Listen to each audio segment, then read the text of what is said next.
The US judge has ruled that Google is illegally dominating some online advertising markets. It's the second major recent antitrust loss for Google after a different court ruled last year that the giant has abused its dominance of the search market online. Some are of the view that the ruling could lead to a breakup of the tech giant's lucrative advertising business. And for more on this, we are now joined by Siphumelele Zondi. He's a multimedia lecturer at the Durban University of Technology. He joins us now via our video link. Siphumelele, thank you so much for your time this evening. Of course, big news coming out from the US once again when it comes to those antitrust case. And at the center of it all is Google.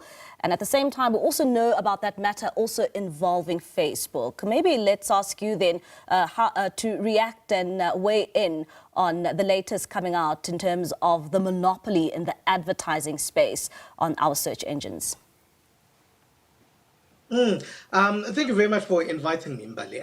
Now, the monopoly that Google would have had is basically because of how large it is. Because when you think about the place you go to first when you are looking for any information, searching for any information, would be Google. And what would then happen is that they would prioritize those that would have paid the platform for them to advertise on it. And they will then appear first, and therefore they will have that privilege of being seen by anybody who's searching for any information first. And therefore, because of how large it is and because of its dominance as a search engine, it then becomes a dominant player in the advertising space as well.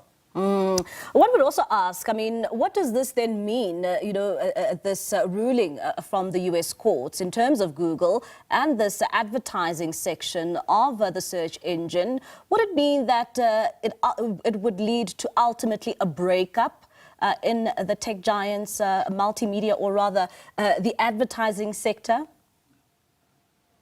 In all likeliness, what's going to happen first is that Google is likely going to appeal this, and that's what's going to happen because they deny that this is what they've been doing, and what they're saying is that the judge is using how they used to work in the past, and they're adamant that they have changed the way that they used to function, and they now function differently. But this could be a beginning of some kind of breakup of Google products, which actually would be interesting because Google products tend to speak to each other. When you think about, for example, when you are looking for directions and you go to their mapping system, it speaks to other Google features in order for you to find that. The information, for example, would then speak to other platforms as well, and which would then also then figure out which information that you need when and who you actually are with that algorithm as well,